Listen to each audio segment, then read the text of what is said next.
Hoje vou contar pra você uma arrepiante história que aconteceu comigo quando eu era ainda pequena. Eu tinha apenas 7 aninhos, e juntamente com meus pais e meus irmãos, morávamos em uma fazenda muito antiga que foi construída em um cemitério. Então já imagine o que vai acontecer. Era no casarão velho que tinham muitas assombrações. Olá, você que curte histórias de assombrações, tudo bem? Conosco está tudo bem, e espero que com você também esteja tudo legal. Então, se você gosta desse tipo de histórias, vem comigo que já vou começar.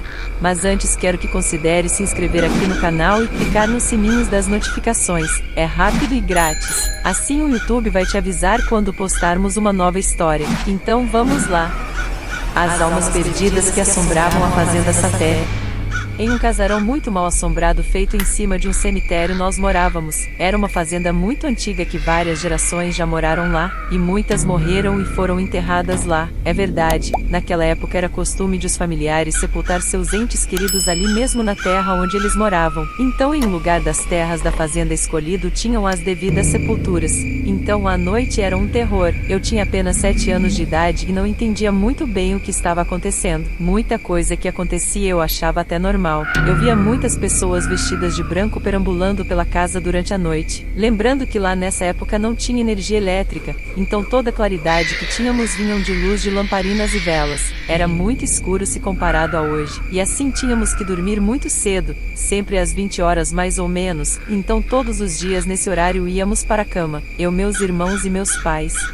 Meus irmãos dormíamos no mesmo quarto, então quando comecei a entender que era algo anormal, eu e meus irmãos começamos a sentir muito medo, víamos vultos voando em cima de nós, e às vezes até puxavam nossos cobertores. Eu até achava que era um de meus irmãos tentando me assustar, então brigava muito com eles dizendo que iria falar para a mamãe, mas eles também achavam que era eu que estava puxando a deles também, e assim seguia. Todas as noites a história se repetia. Um dia minha tia foi dormir em casa, e lá nessa noite a lua estava bem clara, e no céu as estrelas piscando. A noite estava muito linda, eu estava deitada na calçada admirando o céu com sua beleza iluminada. Meu pai chamou minha tia para tomar café, e foram todos para dentro de casa. Eu fiquei lá sozinha esperando eles voltarem, porém, eles demoraram muito. Foi quando uma assombração ficou planando no ar por cima de mim, parecia uma fumaça branca soltando luz pelas pernas. Ela então olhou para mim e me encarando profundamente simplesmente sorriu. Nessa hora eu quase morrendo de medo tentava gritar e não conseguia,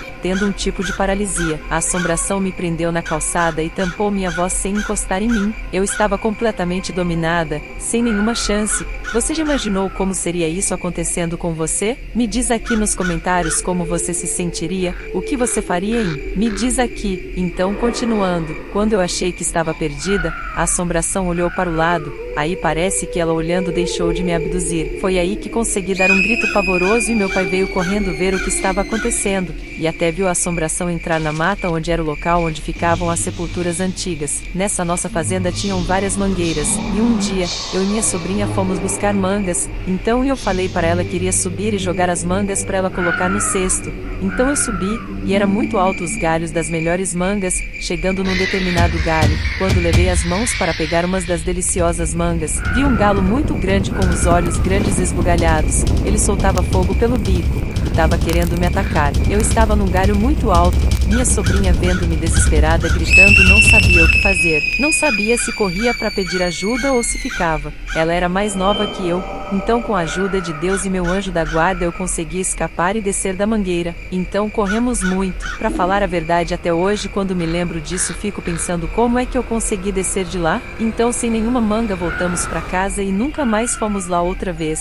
Outro dia, minha mãe foi no velório de um amigo que morava na cidade. Já era tarde por volta das 21 horas, e eu e meus irmãos tivemos que ficar sós. Meus pais estavam demorando muito, parecia que nunca iam voltar. Era uma noite bem fria do mês de junho, tava tão frio que eu e meus irmãos subíamos no fogão a lenha que tinha lá em casa. Ele era bem comprido e dava pra gente se aquecer muito bem. Nessa época eu já tinha 12 anos, nessa hora eu estava com meu irmão caçula no colo. Passado mais um tempinho começamos a ouvir passos no salão e ficamos com muito medo, aí quase subíamos um no outro para esconder. Quando olhamos para a porta vimos um gigantesco gato preto soltando labaredas de fogo pelos olhos. Ele dava um tipo miado apavorante que nem dá pra falar que era miado. Porém como era um gato, sabemos que gato gato Mia, não é mesmo? Fique até no final do vídeo, ainda tem mais coisas que vou te contar. Me diz aqui nos comentários, o que você faria se visse um gato com esses trejeitos, hein?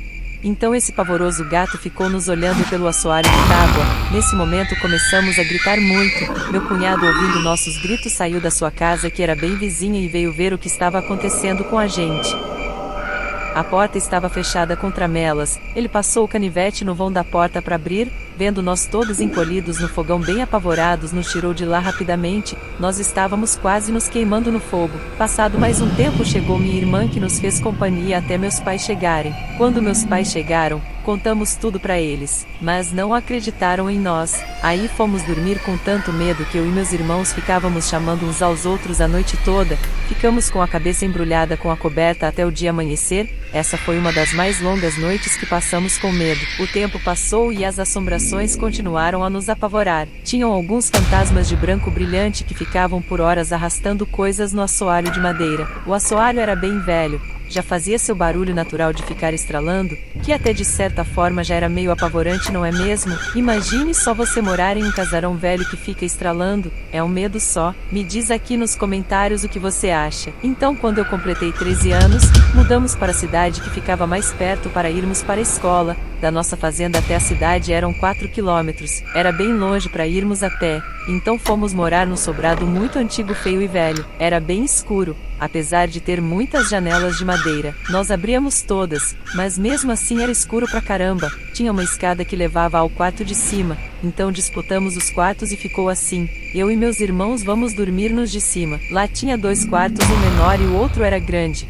Meus pais ficaram na parte de baixo. Lá tinham 3 quartos, 2 ficavam perto da escada. Então todos nós felizes por ficar perto da escola e não precisar de levantar de madrugada para chegar às 7 horas. Isso foi realmente uma maravilha. Passados uma semana que tínhamos nos mudado, começaram novos pesadelos. Todas as noites alguém de chinelo subia e descia a escada do nosso quarto. Outro dia minha irmã de 5 anos começou a gritar mamãe, mamãe, e minha mãe subindo a escada correndo viu minha irmãzinha dormindo tranquilamente. Ficou bem preocupada, pois era bem nítido os gritos. Então isso continuou por várias noites. Minha mãe já estava cansada de subir e descer a escada toda noite, então ela transferiu a gente pro quarto que ficava no pé da escada. Era ao lado do quarto deles. Aí se você acha que melhorou, não, ficou bem pior. Fique até o final do vídeo que tem mais pavor pra te contar. Aproveite e já deixe seu like e se inscreva no canal. Então, gente, depois que minha mãe nos mudou para quarto ao lado, era só escurecer que começava os outros fantasmas que se vestiam de branco ficar andando de um lado para o outro, sempre com medo. Eu falava com minha mãe que lá tinha assombração, mas ela dizia que não era verdade. E assim todo dia a mesma coisa. Uma vez teve acontecimentos ainda mais apavorantes. Tinha os fantasmas que desciam as escadas arrastando correntes, dando-nos a impressão que eram espíritos de escravos do passado que viveram lá. Realmente existe vários fatos que aconteciam em casarões antigos que tinham escravos trabalhando, e que eram muito torturados no trabalho. Então acho que eram os espíritos deles que estavam ainda presos nesse sobrado. Mas e você? O que acha que era? Diz aqui nos comentários. Arrastar chinelos ao lado da cozinha e andar já era comum nesse sobrado. Não sabemos por que faziam isso. Faziam muito barulho, arrastavam correntes, etc. Eles sempre ficavam um tempo parados em frente ao quarto dos meus pais e o nosso, e assim eram todas as noites. Um dia meu pai teve que fazer uma viagem para o estado do Pará, e nós ficamos com a minha mãe. Quando fomos dormir apareceu uma nova personagem, agora um fantasma de uma velha que começou também a arrastar os seus chinelos na casa, ia para a sala e voltava, ia para a cozinha. Um dia ela voltou e ficou parada em frente nossos quartos fazendo barulho e abrindo a porta do quarto da minha mãe. Entrou e abriu a porta do guarda-roupas, e no abrir a porta fazia barulho, um barulho de madeira estralando. Eu chamava minha mãe, mas ela dizia que não era nada, então continuava a abrir e fechar a porta fazendo muito barulho. Eu perguntava se ela estava ouvindo os barulhos. Aí, para não deixar a gente ainda mais com medo, ela respondia que era ela, que não precisávamos ficar com medo, porém eu sabia que não era ela, pois estava escuro e ela não acendia a lamparina. Então era assim, o fantasma da velha procurando alguma coisa nos apavorando. Nessa cidade só tinha energia gerada por geradores. Não tínhamos luz elétrica. Após as 23 horas a prefeitura desligava o gerador de energia e só ligava no outro dia cedo. Então passei a noite toda acordada de tanto medo e ouvindo tudo o que acontecia. Você não acredita, mas meus irmãos dormiram como anjos e não ouviriam os barulhos. Então apaguei a lamparina e olhei na fresa da porta do meu quarto. Então vi a coisa mais apavorante da minha vida. Pode acreditar, eu vi uma caveira dos olhos de fogo que, se comparando a hoje, seria igual à cabeça do motoqueiro fantasma, que quando assisti pela primeira vez me lembrei na hora. Ela tinha uma capa escura e dava gargalhadas assustadoras, batia os seus dentes luminosos uns nos outros. Só me restou correr para minha cama e tampar a cabeça com o cobertor. Isso durou mais ou menos 1 hora, o calor já estava me matando embaixo do cobertor, mas cadê a coragem de sair de lá? Então a minha irmã começou a gritar: mãe, mãe, mãe, mãe. Minha mãe entrou no quarto correndo e novamente não era nada. Ela estava dormindo como se não houvesse nada. Minha mãe novamente preocupada com tantos acontecimentos assustadores. Já não estava aguentando ter que falar pra gente que não era nada, então fui pro meu quarto tentar dormir novamente. No outro dia, minha sobrinha foi dormir lá em casa. Ela ficou no quarto de visitas que era ao lado da sala. Lá tinham 3 camas. Eu fui dormir lá com ela. Quando era mais ou menos meia-noite, começou a fazer um barulho de cavalo na sala. A gente correu para ver o que era. Então vimos que desceu um homem vestido de branco com uma capa branca. Ele começou a andar pela sala batendo as esporas da bota e estalando o chicote. Foi apavorante. Ele ficou fazendo isso por uns 10 minutos, depois montou nesse cavalo e foi embora. Passados alguns dias eu comentei isso com uma vizinha que morava em frente à minha casa, e então ela disse que na casa dela acontecia a mesma coisa. Ela também disse que da rua de cima até mais embaixo, tempos atrás era um cemitério, e muitos cadáveres ficaram lá, e a casa que estávamos morando e várias outras foram construídas em cima desse cemitério. Então imaginamos que era por isso que acontecia essas coisas. As assombrações simplesmente estavam lá porque era sua última morada. Um outro dia eu e minha mãe fomos numa festa de aniversário. Quando voltamos faltava somente 5 minutos para desligarem o gerador de energia, então eu acendi rapidamente as lamparinas. Dei uma para minha mãe e fui para o meu quarto com a outra, coloquei a lamparina no chão e deitei. Daí um tempinho depois senti 3 puxões de cabelo, até achei que era um de meus irmãos me passando medo, mas gente do céu, quando olhei debaixo da cama, não tinha ninguém, era uma das assombrações me apavorando, e assim todas as noites, assombrações ficaram vagando pelos nossos salões. Este vídeo termina por aqui, mas logo vou contar mais fatos que aconteceram durante nossa estada nessas casas. Posso te afirmar que tem muito mais, então para não perder nenhuma história, já se inscreva aqui no canal e aperte o sininho das notificações. Só assim o YouTube vai saber que você está gostando do nosso trabalho. Então até mais, e gratidão por ouvir até aqui.